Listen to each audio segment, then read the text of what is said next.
बिल्कुल, झारखंड की सियासत में यही अभी बड़ा सवाल है कि क्या मुंडा जाएंगे, क्या कुर्सी जेएमएम को मिलेगी, क्योंकि मौजूदा स्थितियां ऐसी दिख रही है। ऐसे में अगर बीजेपी से अलग जेएमएम होती है तो छोटी पार्टियों की भूमिका महत्वपूर्ण होगी। कैसे भूमिका महत्वपूर्ण होगी, ये रिपोर्ट देखिए।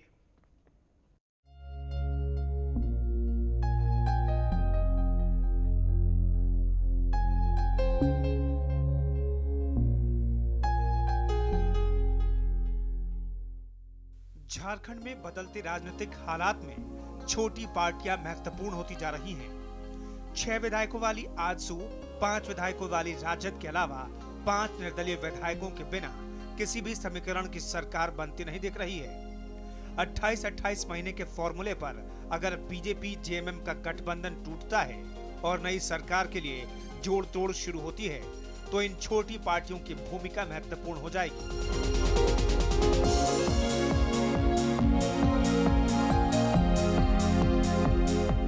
इनके सहयोग के बिना कोई गठबंधन सरकार बनाने के जादुई आंकड़ों तक पहुंचता नहीं दिख रहा है।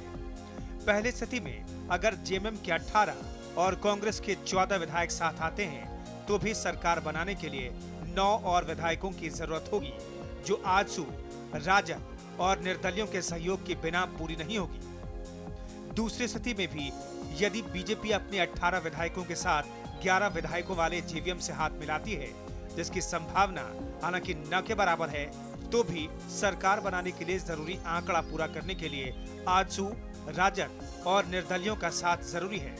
कुल मिलाकर कह सकते हैं कि सरकार किसी भी गठबंधन की बने, उसे छोटी पार्टियों के सहयोग की जरूरत पड़ेगी। मुकेश कुमार, साधना न्यूज ब्यूरो, दिल्ली। बिल्कुल, छोटी पार्टियों की जरूरत पड़ेगी। दोनों तरह के गठबंधन को, कांग्रेस के गठबंधन को और बीजेपी के साथ जो गठबंधन चल रहा है उसमें तो अहम भूमिका है। मुकेश, जानना चाहेंगे, जेएमएम के लिए दोनों हाथ में लड्डू है किसी भी स्थिति में? बिल्कुल बिल्कुल कहें, जेएमएम के दोनों हाथ में लड्डू है और कांग्रेस इस इंतजार में है कि कैसे गठबंधन टूटे। जैसा कि फोन पे भी बात कर रहे थे हम लोग, तो वही कह रहे थे कि पहले गठबंधन टूटे तो सरकार बनाने की सोचें। तो निश्चित तौर पे उनकी टकटकी लगी हुई है। लेकिन एक बात यहाँ ये भी है कि जो डिस्कशन हम लोग कर रहे हैं, जो राजनीतिक स्थिति है, बीजेपी के नेताओं को भी कमोबेश ये बात जानकारी है। अभी वो फोन पे बोलते बोलते रह गए कि 2-4 दिन में स्थिति साफ हो जाएगी। 2-4 दिन में, इनफैक्ट अभी गडकरी खुद अपने मामले में फंसे हुए हैं।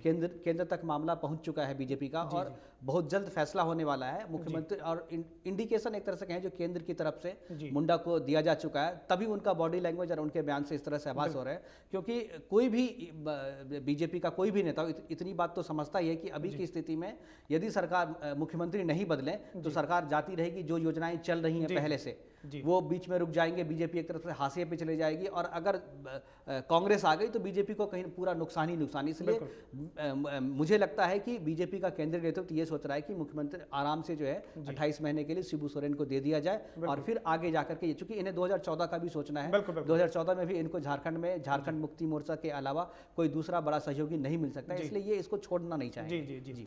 जी, हमारे बीच सुप्रिय भट्टाचार्य भी फोन लाइन पर मौजूद हैं। सुप्रिय भट्टाचार्य साहब, मुकेश जी की आवाज भी आपने सुनी होगी। वही सवाल आपसे कि आपके दोनों हाथ में लड्डू है कांग्रेस के साथ, अगर आप जाएं, बीजेपी से नाता तोड़े, तब भी मुख्यमंत्री कुर्सी आपकी है, और जो मजबूरी है कांग्रेस की, बीजेपी की, उसमें भी ऐसा लगता है कुर्सी आपको ही मिलने वाली है जनवरी के बाद?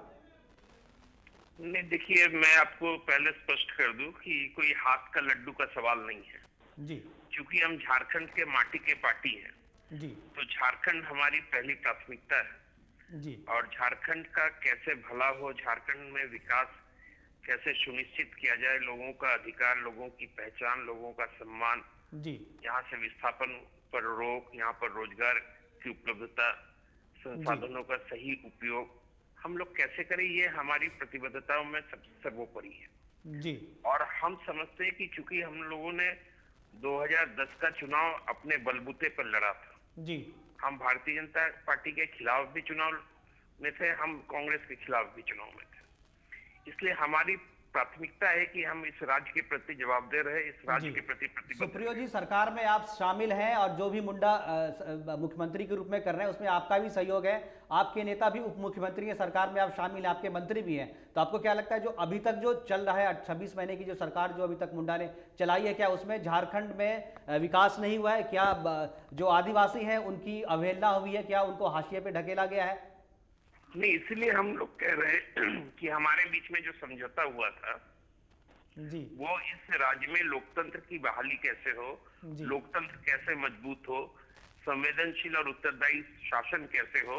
इसलिए हम लोगों ने भारतीय जनता पार्टी के साथ, चूंकि जनादेश खंडित था, हम लोगों ने सरकार का निर्माण किया था। उस वक्त भी हमने कहा था कि पहली पारी आप ले लो, आप 28 महीने तक, 56 महीने में आप लीड करो सरकार को, और जो शेष रहता है अभी तक के जो कार्यकाल है वो संतोषप्रद है, लेकिन इससे भी बेहतर किया जा सकता है। चलिए बिल्कुल, झारखंड में अगर जेएमएम की सरकार बनती है, जेएमएम इसे लीड करती है सरकार को, तो बेहतर काम होगा। मुंडा सरकार ने कंपैरेटिवली बेहतर काम नहीं किया है, ये सुप्रियो जी कहने की कोशिश करें। शुक्रिया सुप्रियो साहब, साधन से बातचीत करने के लिए। बहुत कम शब्द में जानना चाहेंगे मुकेश, बदलाव होने वाला है? बिल्कुल, जिस तरह के जो समीकरण बने हैं अभी झारखंड में राजनीति में, मुझे लगता है कि निश्चित तौर पे मुंडा को बदला जाएगा। अगर मुंडा नहीं बदले, अगर जेएमएम 28 महीने के बाद उन्होंने जेएमएम को नहीं दी कुर्सी, तो निश्चित तौर पे सरकार गिरा देगी जेएमएम, और उसके बाद से जो होगा सबको पता है, कांग्रेस के साथ सरकार बनेगी जेएमएम की। जी बिल्कुल, हर हाल में कुल मिलाकर कह सकते हैं कि बदलाव की स्थिति पैदा होगी झारखंड की सियासत में, चाहे बीजेपी के साथ जेएमएम बनी रहे या फिर जेएमएम बीजेपी का साथ छोड़े। दोनों स्थितियों में ऐसा लग रहा है कि मौजूदा परिस्थितियों में, राजनीतिक परिस्थितियों में बदलाव होकर रहेगी। बहुत बहुत शुक्रिया मुकेश, इस चर्चा में शरीक होने के लिए आपका बहुत बहुत शुक्रिया। तो आज न्यूज स्पेशल में फिलहाल इतना ही, रुकेंगे एक छोटे से ब्रेक के लिए। बने रहिए सावधानी उसके साथ।